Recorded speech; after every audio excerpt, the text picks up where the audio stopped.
Hello, I am Emmanuelle Meuillet, the Chief Scientific and Operating Officer at Microvascular Therapeutics, a clinical stage biotechnology company which is focusing on the development of ultrasound contrast agents and diagnostic. I'm here today to talk about our program with fibrin-targeted phase shift microbubble for the detection and disruption of fibrin clots. This slide shows the different disclosures. Dr. Evan Unger, our CEO, is a shareholder at Microvascular Therapeutics. I am an employee and shareholder at MVT, and here is a list of the various different grants that we've obtained from the National Heart, Lung, and Blood Institute, which supports the program. My talk is focused on phase shift microbubbles. So what are they and how are they made? This cartoon summarizes the process. We start with a microbubble that we're referring here as MVT 100. It is formulated specifically with a magic excipient. Those microbubbles are usually in between 1 to 3 micron in size. They're condensed using our proprietary process to make the PSMBs. The PSMBs remain condensed when injected into the blood, and upon entering into the ultrasound field, they regenerate back as microbubble. I want to point out as well that we have developed the chemistry to be able to link on the phospholipid any kind of ligand to the microbubble or the PSMBs. It can be a small ligand, an antibody, an scFv, or a peptide. Here are the electron microscopy images of the microbubble and PSMBs. Please note the scale bar of 5 micron on the top and the PSMBs on the bottom with a scale bar of 100 nanometers. The PSMBs are less than 1/10 of the diameter of the microbubble. This is a movie demonstrating the vaporization of the PSMB in a 200 micron tube. These PSMBs were made with perfluorobutane, and you can see that they are not visible until they are activated into microbubble by the ultrasounds. So why are we making PSMBs from MVT 100 and not from DEFINITY? We formulated MVT 100 in such a way that it is an electrostatically neutral microbubble, which enables us to use it as a platform for diagnostics. DEFINITY is an ionic microbubble, which is charged negatively, making it unsuitable for this application. On this table, you can see that if you make PSMBs from DEFINITY, they are unstable, and after 3 weeks at 4 degrees, they expand and regenerate back to microbubble. On the contrary, our PSMBs made from MVT 100 remain in the low nanometer range after 3 weeks at 4 degrees. This slide shows the characteristic of the targeted versus the non-targeted microbubble and PSMBs. On the right, the affinity of the fluorescently labeled fibrin-binding peptide to fibrin clots using an ELISA-type assay is shown. In the US, over 900,000 Americans suffer from venous thromboembolism each year. Altogether, 3.4 million of Americans are afflicted by various forms of vascular thrombosis each year, and the condition is responsible for more deaths than any others.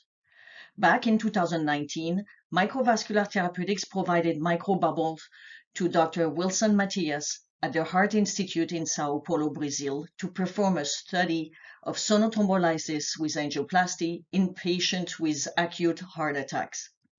The study demonstrated that microbubble sonolysis improved left ventricular function in acute heart attack.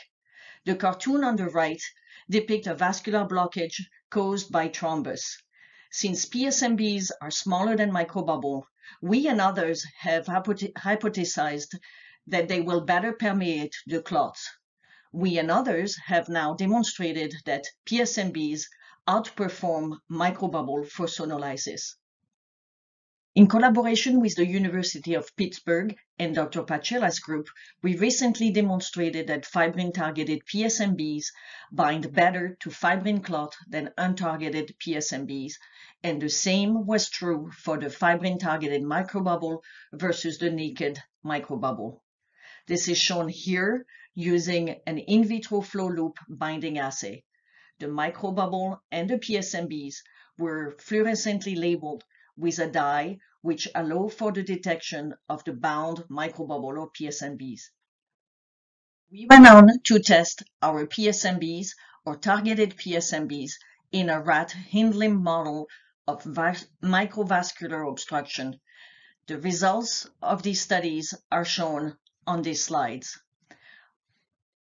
On the top left here represents the image at baseline during the microvascular obstruction and after treatment 1 and treatment 2. On the right is the quantification of the blood flow, and you can see clearly here that there is no blood flow anymore, characteristic of the microvascular obstruction. Below are the graphs summarizing the results in comparison between the PSMBs and the microbubble, and here the targeting PSMBs versus the BSMBs. Taking in account the previous positive results in rats, we then tested the PSMBs in a pig model for deep vein thrombosis and a prototype ultrasound catheter. On the left are the angiograms showing to the total left a total occlusion of the iliac vein with a clot, and after the PSMB treatment to the right, in presence of 30 microgram of TPA, we can observe a total clearing of the blood clot after 35 minutes. Of note, we only used 1,000 times less of TPA as compared to conventional therapy. In a study funded by the NHLBI, we showed that we can rapidly treat microvascular obstruction, a major problem following angioplasty for acute MI. In follow-on studies, we are studying sonolysis in 33 pigs. Cine movies shown here show no blood flow here before the treatment. After treatment, restoration of the blood flow at almost 90%. Up to date, targeted PSMBs appear to be safe, and no change in the hemodynamic parameters have been observed. The studies we have performed support efficacy and safety for an IDE submission for a clinical study of MVT-100 or PSMBs sonolysis in DVT. In conclusions, PSMBs represent a novel groundbreaking technology. Their submicron size allow for better clot pre-elimination and lead to improved sonothrombolysis. We plan to conduct clinical studies in deep vein thrombosis, perivascular obstruction, pulmonary embolism, and myocardial infarction, potentially as well in acute ischemic stroke. We believe that PSMBs will be regulated as a device at the CDRH at the FDA. With that, I would like to thank the Focused Ultrasound Foundation for giving us the opportunity to talk about our PSMBs and vascular thrombosis program. Thank you again to the team who made this research possible, and Synchrony Labs for our PIC studies. Thank you again for your attention.